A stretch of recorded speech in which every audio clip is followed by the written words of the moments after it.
Hello and welcome to the Travel Troll. Where have we brought them today? Blickling House. We've come to Blickling Hall. Oh! Blickling Hall. Now, firstly, I have to say, it's about £14.95 to get in. It's free if you are a National Trust member, which we both are now.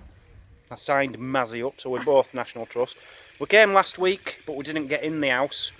We've come back this week, and it's like a Christmas theme going on. And they've given us a ticket saying what time we can go in the house, and we've got to wait an hour and a half before we can get in. So we've been trying to find something to do, haven't we? Yeah. We've come, well, I've got a beer. So it's making up for it a little bit. Behind me is the actual house, and there's lots of lights in the garden here. It's quite pretty.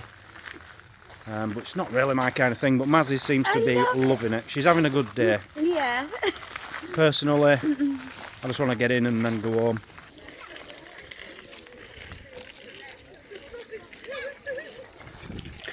These men or women?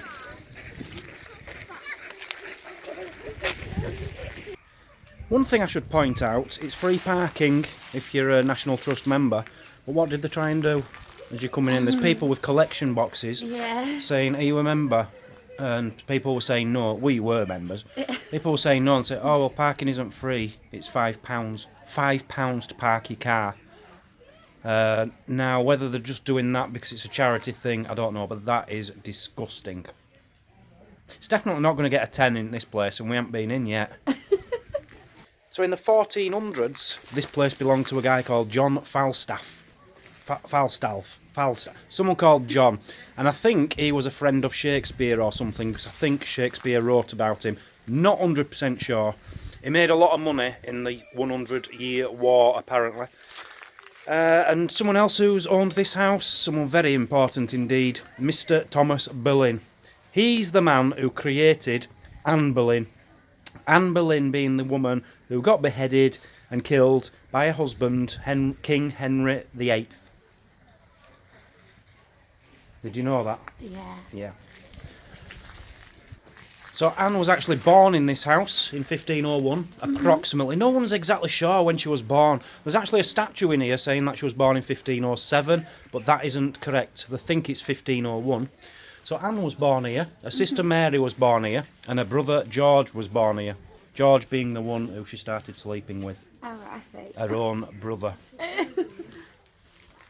So the house has been on television quite a few times. Are you surprised? No. No, it's very good looking. Yeah. It was in a very famous film from 1945, which isn't that famous because I've never heard of it, called The Wicked Lady. Never heard of it.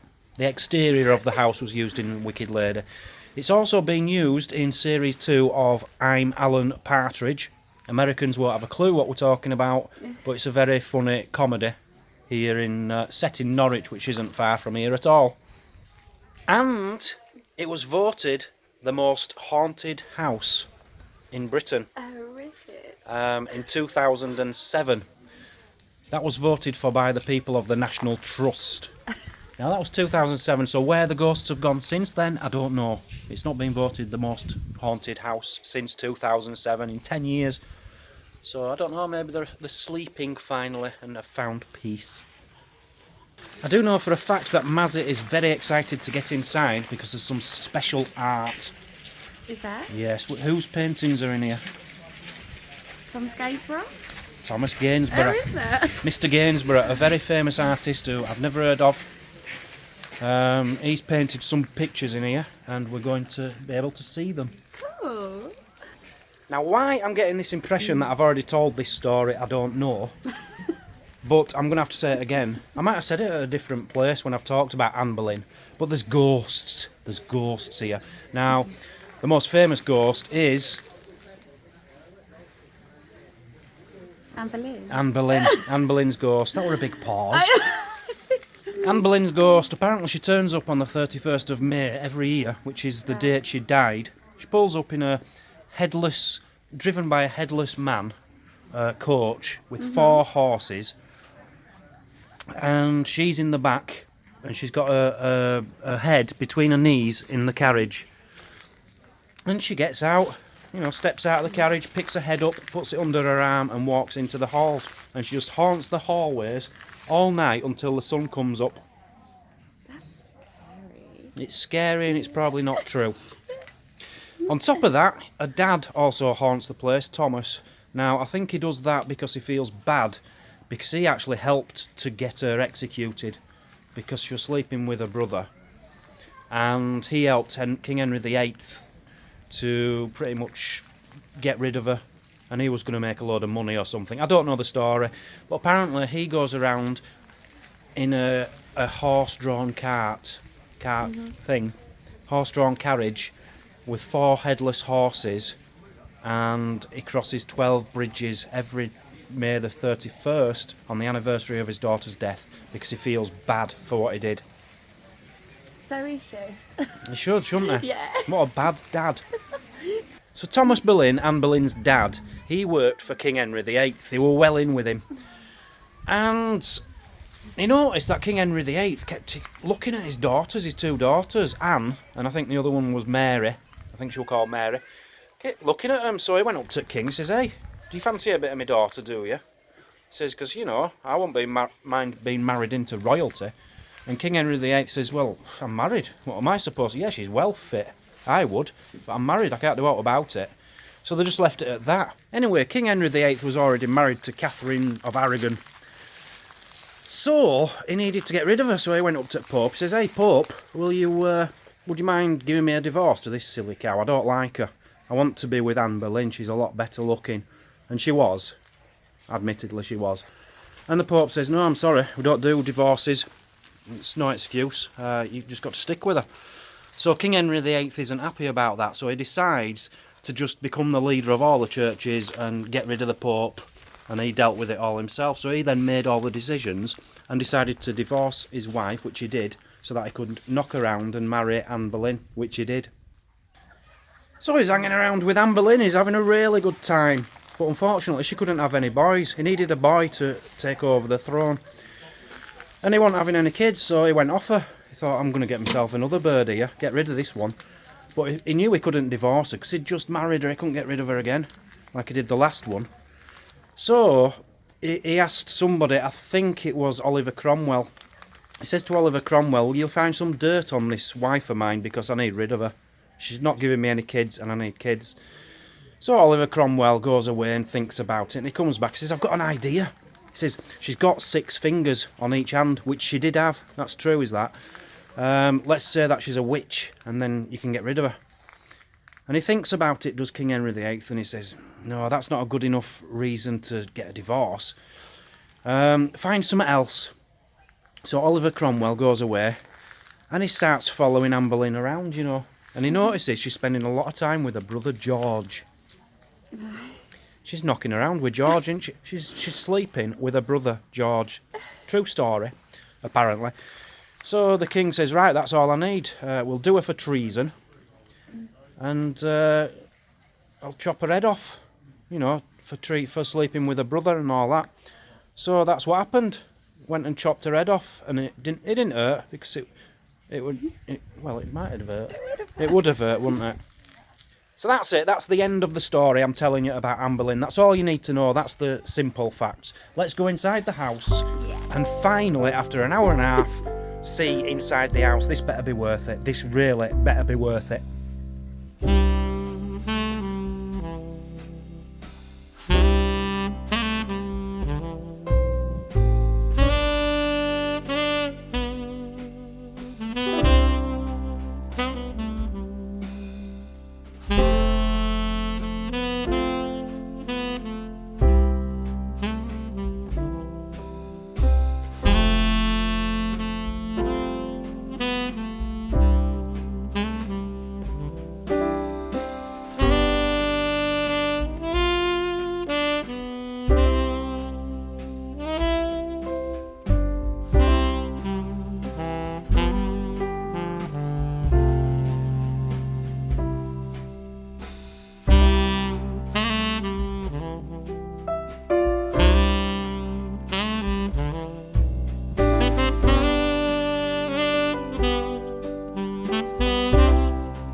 that a Gainsborough? I'm not sure. It looks like one. Okay. Probably not. Is that a Gainsborough? Don't know. Don't know. It's not. It's not a Gainsborough. Okay. There's none here, is there? It's Queen Elizabeth. You're right, she has got boobies.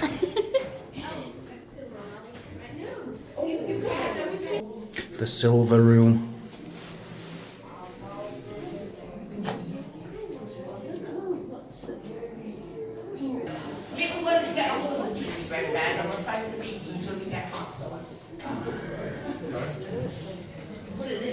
You hungry?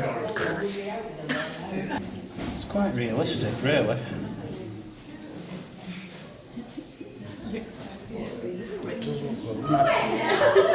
Have that in a sandwich. I did a good job, didn't I? Yeah, you haven't done bad. Not bad. So we're just going up the main staircase now. This is the art section. Is that a Gainsborough? Don't know. Is that a Gainsborough? No. Would you know a Gainsborough if you saw one? Don't know. Is that a Gainsborough? Okay. Is that a Gainsborough? I don't know. Is that a Gainsborough? I don't know. Is that a Gainsborough? Yes. Okay. Do you like that? Yeah, it's lovely. Very grand. How do you even show that? I did say that.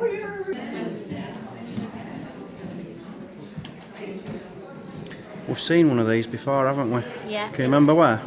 It was a church. I think it was in Lynminster. No, it wasn't. Oh yeah, that one where they had a £1.5 million grant, but I can't remember where it was. Yeah. It's just to magnify the ceiling. So the ceiling is amazing, especially with these lights on.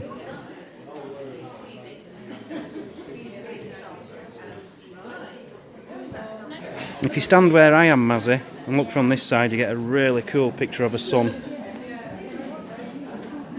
Oh, Yeah, look. Oh, that's lovely.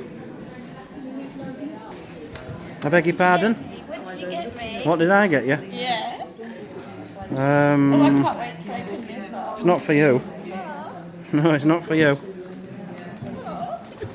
I got your membership to National Trust for a year. That's your present.